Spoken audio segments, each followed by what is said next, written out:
안녕하세요. 오늘도 찾아주셔서 감사합니다. 오늘은 충청남도 당진에 거주 중인 김옥수 할머니가 보내주신 사연입니다. 무슨 일이 있었는지 제보된 사연 바로 읽어드리겠습니다. 들어보시고 김옥수 할머니께 따뜻한 위로든 따끔한 조언이든 해 줄 수 있는 말이 있으면 말씀해 주시길 바랄게요. 이야기를 들으시면서 여러분의 경험에 비추어 볼 때 이런 상황을 어떻게 해결하셨는지, 혹은 주변에서 비슷한 경험을 한 분이 계셨다면 그분들은 어떻게 대처하셨는지 공유해 주시면 좋겠습니다.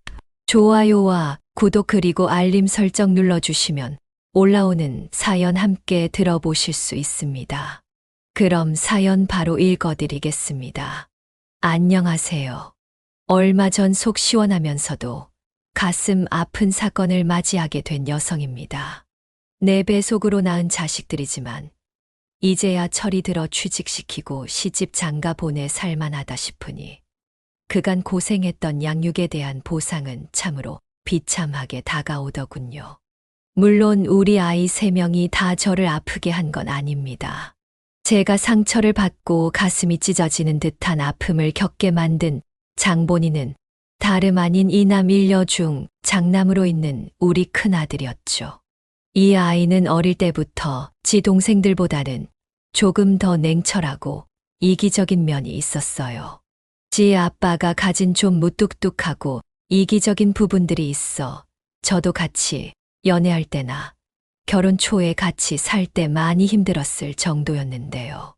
우리 남편은 그래도 중요한 때까지는 그런 부분들로 인해 저를 힘들게 했지만 아이들이 모두 시집장가를 가게 되고 둘이 살게 되면서부터는 저에 대한 애틋함이 생겼는지 정말 잘해주더라고요.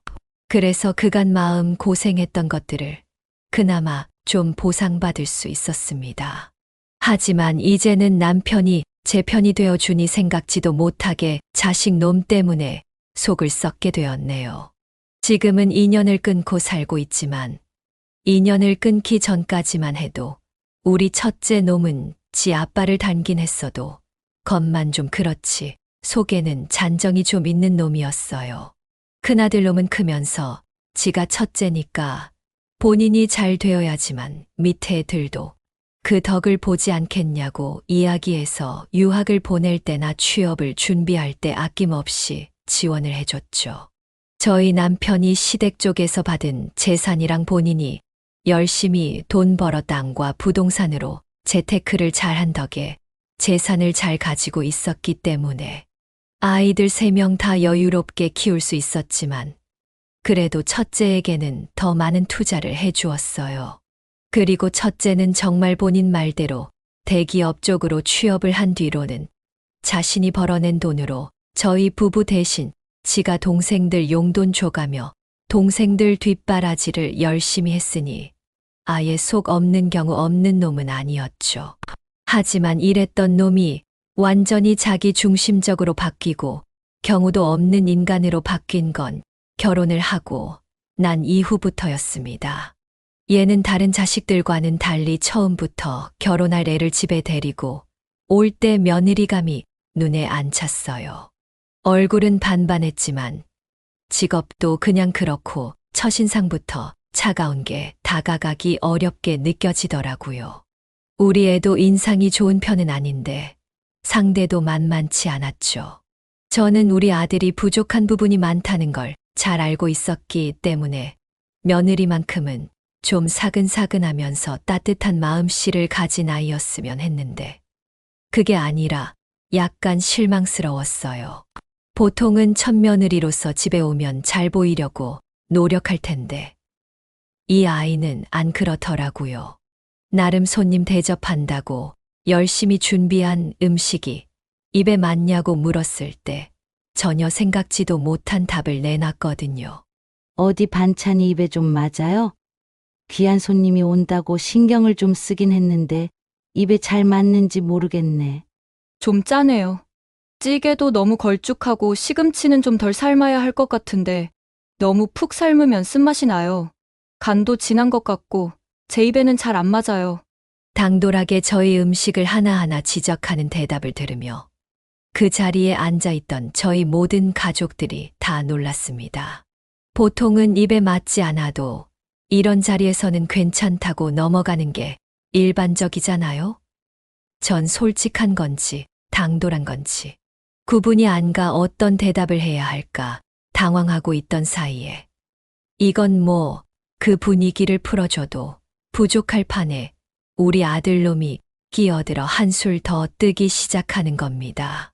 엄마, 다음부터는 이 사람 보면 반찬은 좀 싱겁게 해주세요. 처가 쪽이 음식을 좀 싱겁게 먹는 편이더라고요. 우리 가족이랑 다르니까 엄마가 신경을 좀 더 써주세요. 오늘은 어쩔 수 없으니 그냥 먹어야죠. 기가 차서 말도 안 나오는 큰아들놈의 말에 저는 이걸 이 자리에서 혼내야 하나 성질을 내야 하나 분간이 안 돼. 또 한 번의 생각에 빠져 있을 때 우리 막내 딸이 발끈하며 말을 하더군요. 오빠, 듣자니까 진짜 오빠 지금 결혼하고 싶어서 인사드리러 온 거 아니야? 근데 어떻게 그렇게 무례하게 굴어? 언니, 초면에 죄송하지만 언니도 저희 오빠랑 결혼할 생각으로 여기 온 거 맞아요? 지금 태도로 봐서는 전혀 그런 생각으로 온 것 같지가 않아서 말이에요. 예의가 없어도 정도껏 해야지. 엄마 음식이 입에 안 맞으면 오빠가 알아서 차려 먹어. 저도 초면에 죄송해요. 아가씨, 제가 워낙에 좀 솔직한 사람이라서요. 그리고 제가 없는 소리를 잘 못해요. 입에 맞냐고 물어보셔서 저도 모르게 솔직하게 말을 한 건데 무례하게 들렸으면 죄송해요. 죄송합니다, 어머니. 딸의 말에 전 속이 다 시원했어요. 제 말을 대신 전해준 게 어찌나 고맙던지. 하지만 이 며느리감으로 데리고 온 여자는 눈도 깜짝 안 하고 시어머니가 될 사람에게 또 한 번 말을 했더라고요. 이게 참 사과를 하는 건지 마는 건지. 이 여자의 말에 저는 또 한 번 기분이 나빴지만 더 이상 언성을 높이면 안 될 것 같아 우선은 넘어가기로 했습니다. 그리고 그 자리에서 헤어지고 나서 아들만 따로 불러서 이야기를 했어요. 아무리 솔직한 성격이라고 하지만 초면에 그것도 지 시부모님이 될 분들 앞에서 할 말 못할 말 구분 못한다니 그건 예의가 없는 거잖아. 경우도 아닌 거고 그런 애라면 우리는 결혼 허락 못한다. 그러니까 네가 다시 예의 차려서 오게 할 거 아니면 다시는 데리고 오지 마. 남편도 그날 딸이 다 해주느라 화를 내지는 않았지만 속으로는 엄청나게 화가 나 있는 상태였기 때문에 아들을 불러 호되게 혼을 냈습니다. 그리고 그 뒤로는 아들도 좀 깨달았는지 죄송하다고 하고는 다시 한 번 며느리를 데리고 와 같이 사과를 하며 저희 마음을 풀어주었죠. 그 뒤로도 몇 번 방문을 하며 나름 좋은 모습을 많이 보여주려고 노력했고 저희도 겪을수록 정말 솔직하면서도 좀 차가운 성격인 것만 빼면 생활력도 좀 있어 보이고 둘 사이도 많이 좋아 보여 결혼을 허락했습니다. 하지만 역시 결혼 전에 삐걱거리는 게 어디 안 갔던 걸까요? 처음에 좋지 않았을 때 딱 잘라버렸어야 했는데 사람의 그 본성이라는 건 어디 가는 게 아니더라고요. 저희는 순간적으로 반짝 자라는 모습을 보고 결혼까지 시켰는데 결혼 후 며느리는 본격적으로 자기 중심적인 결혼 생활을 시작했죠. 처음부터 심하게 그런 건 아니었습니다. 초반에는 약한 수준이었는데 거의 이런 거였어요.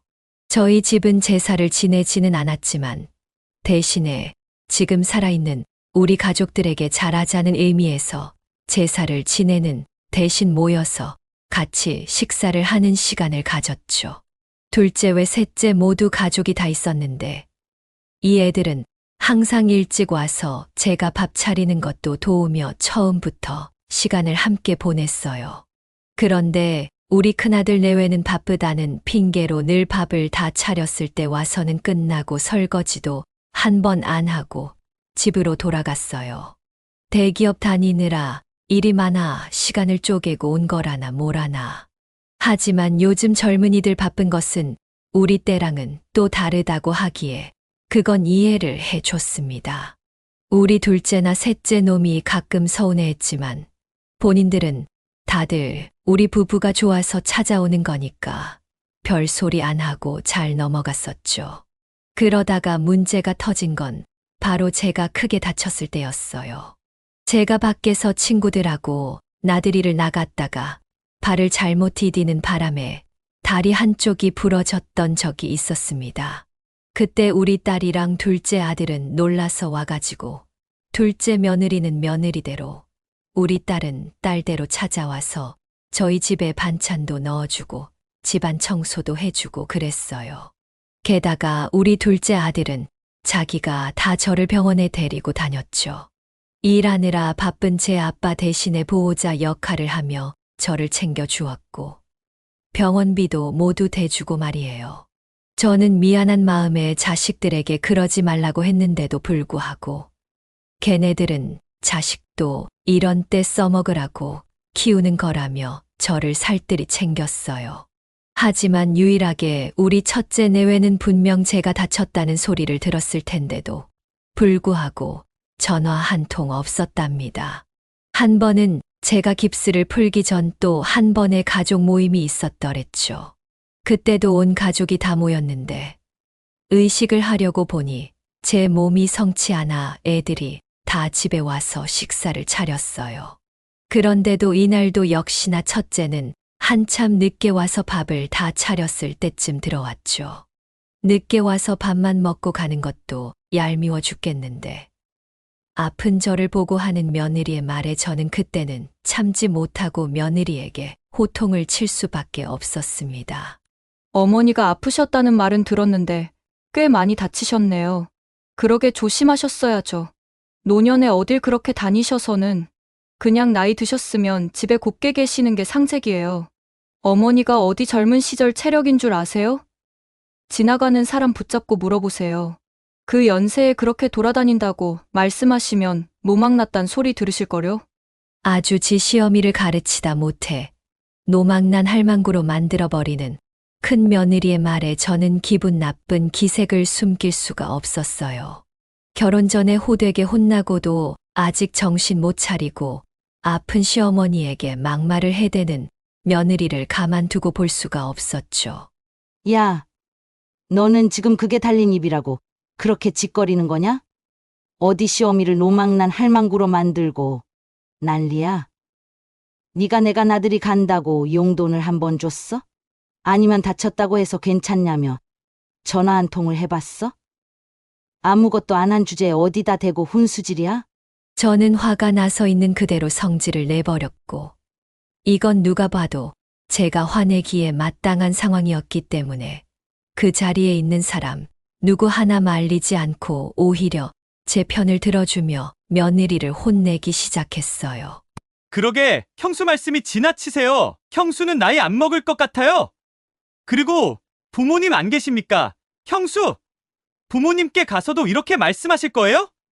사람이 개념이 없어도 정도껏 없어야지. 못 배운 티가 나 진짜. 우리 막내 아들은 늘 어디서나 예의 있게 행동하려고 노력하는 애였기 때문에 지 형수가 아무리 경우 없게 하더라도 그동안 꾹 참았어요. 그런데 이번만큼은 안 되겠는지 처음으로 지 형수를 무시하는 말까지 써가며 나무라더라고요. 사실 큰 며느리는 직업이 좋은 편은 아니었어요. 물론 직업에는 귀천이 없다고 하지만 식당에서 서빙을 하며 자기 생활비를 버는 애였거든요. 물론 프랜차이즈 식당의 매니저로 들어가 일하는 거라 어느 정도 대우는 받고 있었지만 아들들은 4년제 대학 나와 중소기업 이상 다니고 있는 자식들에 비하면 조금 떨어지는 직업이긴 했습니다. 게다가 우리 첫째는 대기업에 다니고 있었으니 더더욱 다른 사람들이 보기에 비교가 될 수밖에 없었죠. 하지만 저희 가족들은 그런 게 중요하지 않은 사람들이라서 한 번도 언급한 적은 없었는데 그 며느리가 너무 무리하게 나오니 우리 작은 아들도 크게 쓴소리를 하느라고 언급을 한 거였어요. 큰 며느리는 그 소리를 듣더니만 자기를 무시하는 말투에 화가 났는지 발끈하더라고요. 어머, 오히려 말씀이 지나치신 건 서방님이시네요. 요즘 어떤 세상인데 그런 말씀을 하세요? 대가족 시대도 아닌데. 언니, 우리 오빠한테 뭐라고 하지 마세요. 먼저 시작한 건 언니잖아요. 언니 말대로 요즘이 어떤 시대인데, 우리 엄마 나이면 아직 밖에 다니기에 창창한 나이인데, 어디서 그런 말로 사람 모욕을 주고 그래요. 언니야말로 이런 시대에 사는 걸 다행으로 아세요. 옛날 시대 때 태어났으면 큰 며느리 질 못하면 내쫓겨도 100건은 더 내쫓겼을 텐데, 언닌 아직까지도 욕에 붙어 있잖아요. 지가 우리 집에 와서 며느리 역할이나 제대로 했으면 몰라. 진짜 별꼴이야. 큰오빠도 그러는 거 아니야? 오빠는 맨날 엄마 아빠한테 네가 큰아들이니까 많이 투자해야 한다. 잘해야 한다. 온갖 생 요구는 다 해놓고 결혼하고는 아예 나 몰라라 하잖아. 그럴 거면 다 토해내. 우리 엄마 아빠 돈이랑 그간 너한테 한 희생 다 쏟아내라고. 이 배은망덕한 놈아. 우리 딸과 둘째 아들이 합세하니 큰 며느리와 큰아들놈은 완전히 기가 눌려서 찍소리도 못하고는 죄송하다고 말하며 집으로 돌아갔어요. 그 뒤로 지도 양심에 찔렸는지 큰아들놈한테만 전화가 와서는 죄송하다며 용돈을 30만 원 보내주더라고요. 근데 저는 그 돈도 치사하고 더러워서 안 받아버렸어요. 제가 알고 있는 큰아들놈의 계좌로 다시 보내버렸죠.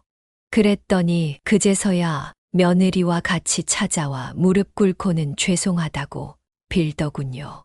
정말 꼴도 보기 싫었지만 그래도 내 자식 새끼들이라 또 품었습니다. 하지만 이것들은 사람이 되기에는 한참 먼 족속들이었어요. 이들의 하이라이트는 여기서 끝이 아니었습니다. 저는 솔직히 말해서 이제는 더 불효막심한 짓은 안 하겠지 생각하며 지내고 있었어요. 하지만 그 생각은 멀지 않아서 몸서리치고 말았죠. 그 후로 몇 년간은 그냥 조용했어요. 큰아들은 정신은 차린 듯 했지만 여전히 다른 애들만큼 살갑게 지내지는 않았는데요. 그래도 별탈 없이 지내고 있어 그걸로 저는 됐다 싶어 지내고 있었습니다. 그렇게 지내던 중 우리 가족에게 큰 시련이 찾아오게 되었고 그건 바로 우리 남편의 병이었습니다. 남편에게 갑작스럽게 치매가 찾아오게 된 거예요. 꽤 오래전부터 잘 깜빡깜빡 하더니만 언젠가 한 번은 집을 혼자 못 찾아오는 바람에 경찰서로 가서 데리고 온 적이 있어요. 그날로 바로 병원을 예약해 놓고 치매 검사를 받았더랬죠. 결과는 충격적이게도 치매가 진행되고 있는 상황이었고 그 뒤부터 남편은 치료를 받는데도 불구하고 상태가 많이 안 좋아져 결국에는 아직 퇴직이 남아있는 상황에서 일을 그만두고 집에만 머무르게 되었습니다. 그렇게 1년 정도는 정신이 거의 오락가락하며 잘 버티다가 나중에는 온전한 정신이 돌아오는 횟수가 현저히 줄어들고 정신이 나간 상태로 지내는 날들이 더 많아졌어요. 그런데 그때부터 이 첫째 놈들이 지 아빠가 아프다니까 정신이 좀 차려졌는지 저희 집에 자주 와서 남편을 챙기더라고요. 심지어는 며느리는 직장까지 그만두고는 매일같이 출근 도장을 찍으며 제 시아버지 간병을 하기 시작했습니다. 저는 그런 며느리가 참 고맙기까지 하더라고요. 그러던 중 큰아들놈이 지 동생들에게 이야기를 해서 십시일반으로 돈을 모아 저에게 아빠 간호하느라 고생하는데 여행을 좀 다녀오세요 라며 보내주더라고요. 그런데 남편이 걱정이 되기도 하고 혼자 나갔다 오는 게 좀 미안하기도 해서 고민을 하고 있었는데 우리 큰 며느리가 처음으로 저에게 이런 말을 하던 거 있죠. 어머니, 그러지 마시고 애들아빠 말 들으세요. 어머니 그동안 아버님 간호하느라 외출 한번 제대로 못 하셨잖아요. 그 좋아하시는 마실도 나들이도 다 못 하셨잖아요. 집에 계시면서 하실 만큼 하셨어요. 그러니까 저한테 아버님 맡기시고 편하게 쉬다 오세요. 저 그동안 어머님 옆에서 많이 간호해봐서 혼자서도 충분히 아버님 돌볼 수 있어요. 그러니까 용돈 두둑이 챙겨서 친구분들이랑 좋은 시간 보내고 오세요. 큰 며느리도 합세해서 자기가 남편을 보겠다고 하니 저는 남편이 아프고 나서 한 번도 외출을 할 때 마음 편히 한 적이 없다는 것이 느껴져 아이들의 말을 따르기로 했습니다. 게다가 지금껏 이런 말을 전혀 하지 않던 며느리가 챙겨주니 더 감동이 되고 고맙더라고요. 그래서 친구들과 함께 오랜만에 여행을 다녀오기로 했죠. 그 기간이 거의 일주일이었습니다. 아무 탈 없이 여행에서 돌아온 뒤로 남편의 상태는 이전보다도 더 안 좋아졌어요. 이제는 아예 제정신으로 돌아오지도 못하는 수준이 되었어요. 그래서 결국에는 그 상태로 1년이 안 돼 남편은 죽음을 맞이하게 되었습니다. 생전에 같이 지지고 볶고 살면서 무뚝뚝한 남편 때문에 소가리를 많이 했었는데 노년에 들어서야 아이들 다 시집장가 보내고 서로가 애틋해져 같이 잘 살고 있을 때 이런 시련이 찾아와 더욱 가슴이 아프더라고요. 그래서 남편의 임종을 지켜보던 순간과 장례식장에서 우리 막내딸을 붙잡고 얼마나 울었는지 모릅니다. 사랑하는 사람을 잃는 게 그렇게 무서운 거란 걸 처음 알았어요. 우리 자식들도 얼마나 울었는지 장례식 내내 눈이 퉁퉁 부은 채로 지냈는데 유일하게 눈물 한 방울 안 흘린 애들이 바로 우리 첫째 내외였습니다.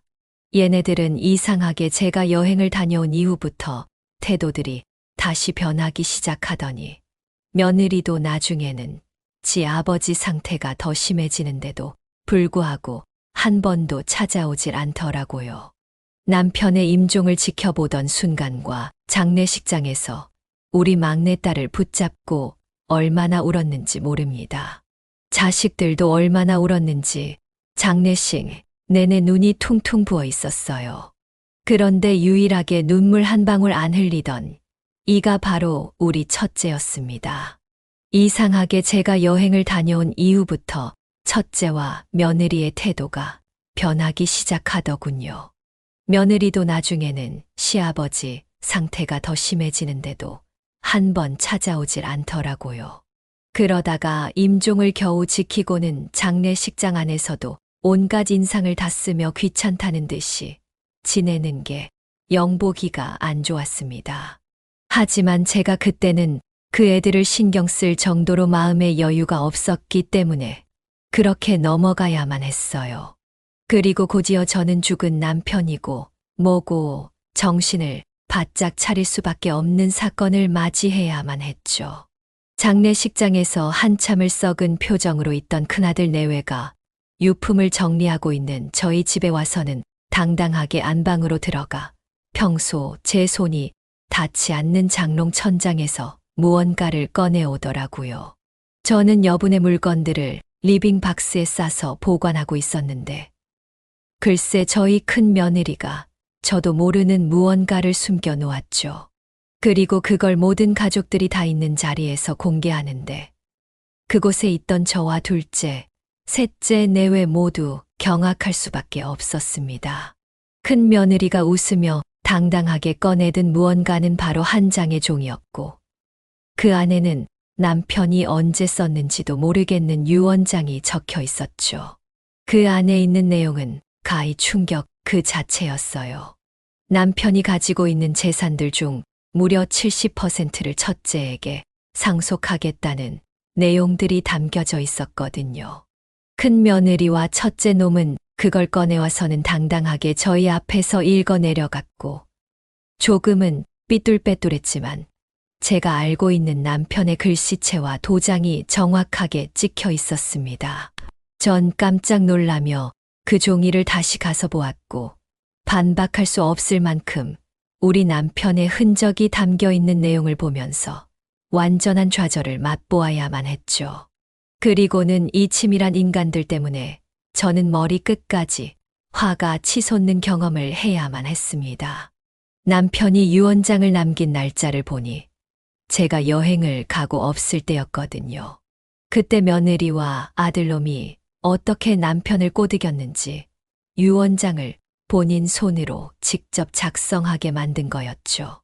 이때까지만 해도 남편의 정신이 살짝은 돌아올 때였는데 돌아와서도 완전히 돌아오지는 못한 상태였기 때문에 아들 내외의 꼬심에 충분히 유언장 글을 작성할 수 있을 만한 상태였어요. 그걸 노리고 이 첫째는 간호를 했던 거였습니다. 도장까지 정확하게 찍혀 있었기 때문에 이건 반박을 할 수가 없었어요.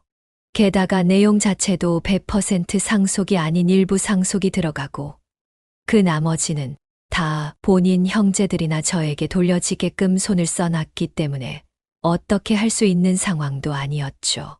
땅이나 건물 주소야 등기부등본을 떼면 다 나오는 거라 그 주소들을 알아내는 것쯤이야 어려운 게 아니었을 거예요. 그러니까 이렇게 파렴치한 짓도 제대로 할 수가 있었던 거죠. 이 모든 상황을 다 파악하고 나니 저희 둘째가 완전히 정신이 나가서 눈이 뒤집히면서 큰형의 멱살을 잡고 울분을 토해 내더군요. 아빠한테 무슨 짓을 한 거야? 이거 네가 다 꾸민 일이지. 그렇지 않고서야 왜 아빠가 너한테 상속을 이만큼이나 하는데? 이게 위아래도 모르고 어디서 반말이야? 첫째인 내가 상속을 제일 많이 받는 건 당연한 거 아니야? 첫째는 인간 말종 같은 소리를 내뱉고는 이제 이대로 처리만 하면 될 거라면서 콧노래를 부르며 집안을 빠져나가 버렸습니다. 이게 어찌된 상황인가 파악한 저희 남은 가족들은 이걸 어떻게 해야 하나 대책을 세우기로 했어요. 일단은 소송을 걸기로 했지만 남편의 자필과 도장이 다 들어가 있는 유언장이었기에 저희 쪽 상황이 많이 불리해 보였습니다. 하지만 그래도 나쁜 것들에게 상속을 해줄 수 없었기 때문에 저희는 더러운 싸움이 되더라도 반드시 이기자고 다짐하며 소송을 준비했어요. 하지만 시간이 좀 걸리는 싸움이기에 소송은 들어갔지만 시간이 좀 걸리고 있던 중이었습니다. 그때 저희는 추석을 맞이하게 되었고 큰아들네 부부는 명절 당일날 저에게 전화해서 참으로 기가 막힌 이야기를 하나 던지더군요. 어머니, 잘 지내시죠? 괜히 힘 빠지게 소송 진행하지 마시고 그냥 편하게 노년 보내세요.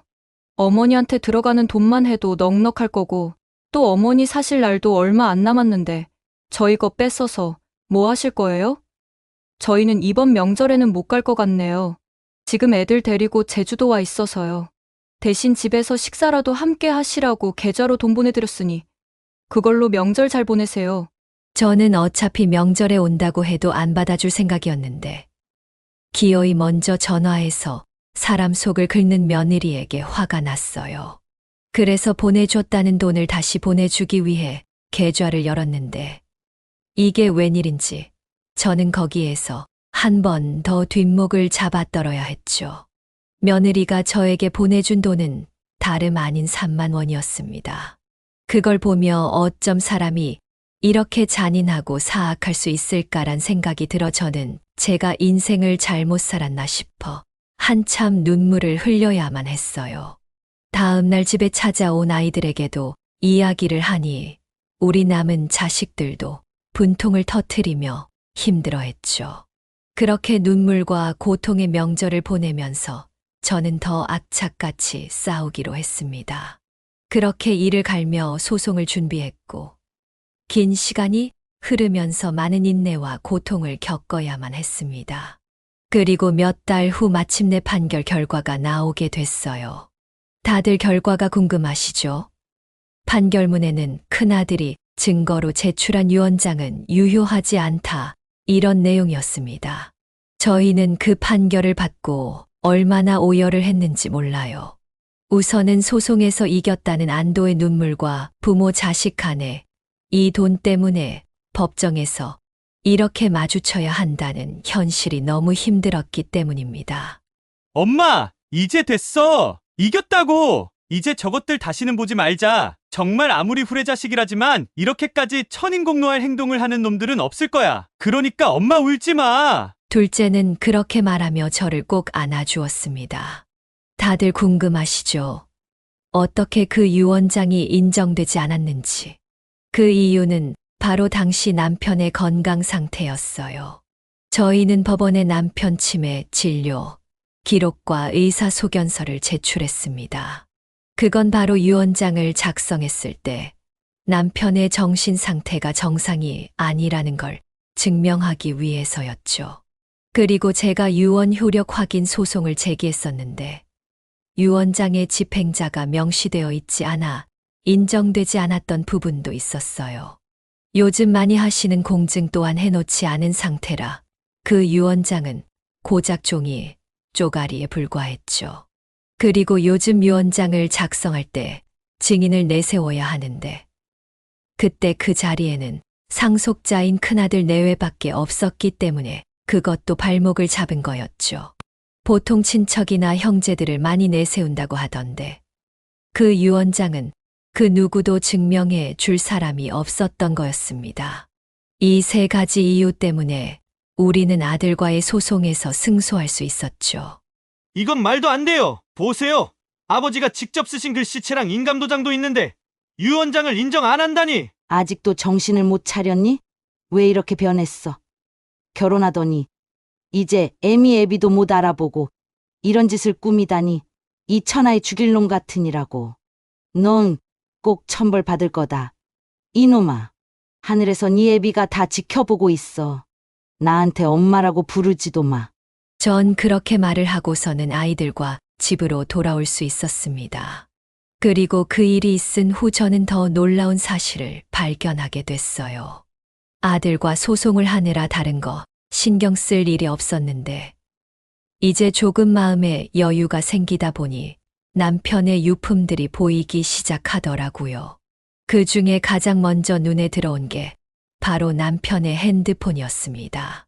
그래서 남편 사진이 저장되어 있을 핸드폰을 켜고 여기저기를 보게 되었어요. 근데 저는 거기에서 놀라운 사실을 하나 발견하고 말았습니다.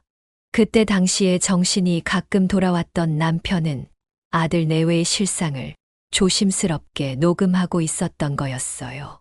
아버지, 저 큰아들이에요. 정신이 조금이라도 있으실 때 유언장 작성하셔야 된다고요. 제가 엄마랑 동생들 잘 챙길게요. 장남이 잘 돼야 가족이 잘 될 수 있다고요. 그래요. 그 많은 돈 갖고 계시다가 나중에 죽어서 가져가실 것도 아니잖아요.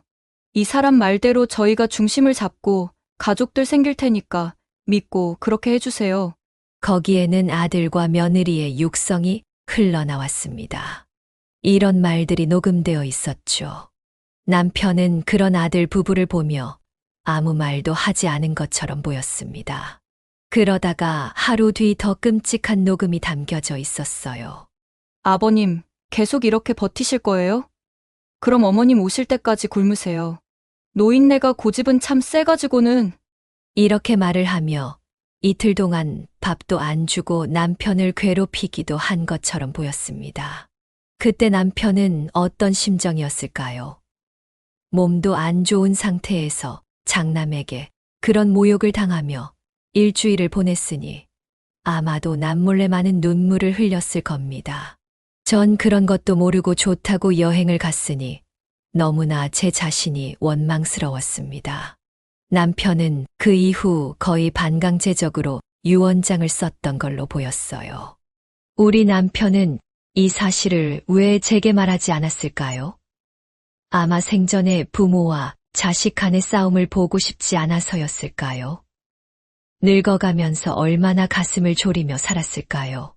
아마 남편은 큰아들 때문에라도 가슴이 아파 속이 문드러지다 못해 터졌고 그게 골마서 그렇게 불쌍하게 세상을 떠난 것 같아 저는 도저히 참을 수가 없었습니다. 저는 아이들을 불러서 녹음본을 들려주었고 다음 날 경찰서에 사기죄로 고소를 했습니다. 제가 사기죄로 소송을 걸어놓으니 또다시 비굴한 얼굴로 큰아들 내외가 찾아와 싹싹 빌더군요. 엄마, 잘못했어요. 아무리 우리가 잘못해 키웠으니 어떻게 사기 신고까지 하세요? 아들이 인생 망하는 거 보고 싶어요? 호적에서 파는 것도 그래요. 어머니, 피가 어디 가나요? 평생 한이 될 텐데 당장 취소해 주세요. 맞아요, 어머니. 저희가 평생 모시면서 평생 효도할게요. 그러니까 이번 한 번만 봐주세요. 저의 팔과 다리를 붙잡고는 빌고 또 비는 자식들을 전 외면했어요. 그리고는 끝내 포기하지 않은 이들을 다시 경찰에 신고해 끝내 법정에 서도록 했습니다. 그 뒤로는 찾아오지 못하고 전화만 주구장창 해대는데 저는 받지 않고 있어요.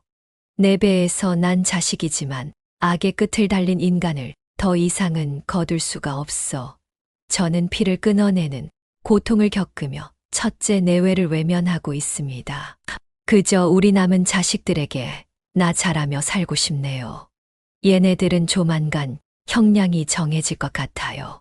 어떤 결과가 나오든 제발 이 기회를 통해서 깨닫고 정신 차리고 살았으면 좋겠네요. 우리 둘째랑 막내도 저의 아픔을 알고 같이 공유하며 더욱 돈독하게 지내고 있는 상황이에요. 참으로 가슴 아픈 시간이지만 저는 우리 남은 자식들 덕분에 꿋꿋하게 잘 버티고 있습니다. 우리 딸이 저를 위로한답시고 이런 문구를 보내주더군요. 우리는 젊을 때 배우고 나이가 들어서 이해한다.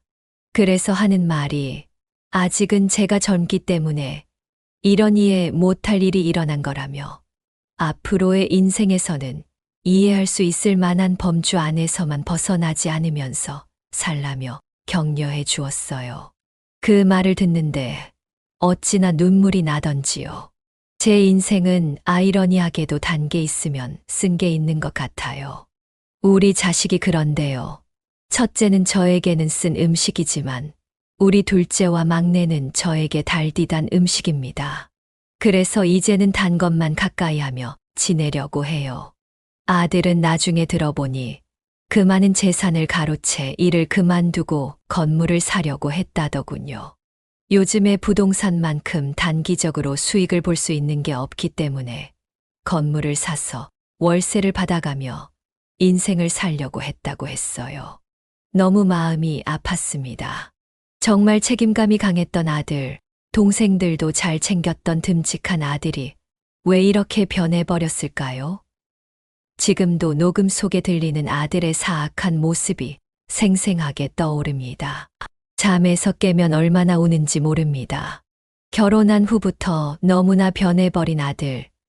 이 모든 게 며느리 한 번 잘못 들어왔다가 집안이 풍비박산 난 것 같아서 너무 억울하고 가슴 아픈 하루하루를 살고 있네요.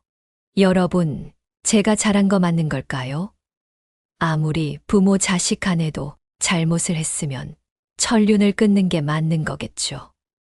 여러분도 인생에서 쓴 맛을 내는 인연이 옆에 계시다면 부디 잘 끊어지고 단맛을 느끼게 해주는 인연들만 곁에 두기를 기원하겠습니다. 저의 가슴 아픈 사연을 같이 들어주셔서 정말 감사합니다. 여기까지가 김옥수 할머니의 사연인데요. 여러분은 어떻게 들으셨나요? 여기에는 또 인생 선배님들이 많이 계시기에 혹시 이런 사연을 겪은 선배님들이 있나 해서 제보해 주셨다고 하네요. 구독자 선생님들이 조언을 해주시기 전 제가 영상에서 한마디 김옥수 할머니께 말씀드려보자면 할머니께서 하신 선택은 충분히 이해 가능하고 할머니께서 말씀하신 부분처럼 앞으로의 인생은 쓴 부분은 멀리하고 달디단 부분만 함께 하셔서 노후에 편안하게 지내셨으면 좋겠습니다. 여러분의 생각은 어떠신가요? 이 사연은 김옥수 할머니가 보내신 사연으로 김옥수 할머니의 입장에서 작성되어서 할머니께 유리하게 작성되었을 수도 있습니다. 같이 댓글로 의견 나누어 보았으면 합니다.